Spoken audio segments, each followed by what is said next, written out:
বাবা অসাধারণ। আরে আরে দাঁড়াও দাঁড়াও, পালাচ্ছ কোথায়? ফার্স্টে ভিডিওটা এই জন্যই দিয়েছি যাতে তোমরা বুঝতে পারো যে আমি কাকে সাজাতে গেছি। ওর নাম হচ্ছে তিতলি, আর ও আমাকে বুকিং করেছিল ওর টোটাল বিয়ে, রিসেপশন, বৃদ্ধি সব কিছু নিয়ে আমাকে বুকিংটা করেছিল। তো সাজাতে গিয়ে যা এক্সপিরিয়েন্স হলো, মানে এত দুষ্টু ব্রাইড, আমি সত্যি বলছি, এতজনকে সাজিয়েছি আমি, ওর মতন কাউকে পাইনি।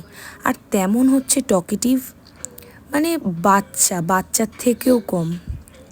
ওর যেটা নিজের বিয়ে হচ্ছে কেউ দেখলে বলতেই পারবে না। তো সাজিয়ে আমি সত্যিই খুব আনন্দ পেয়েছি, আর ওরও লুকগুলো খুব পছন্দ হয়েছে। তোমরা দেখে জানিও কেমন হয়েছে। এটা ছিল রিসেপশন লুক, তো জানিও কেমন হয়েছে লুকটা।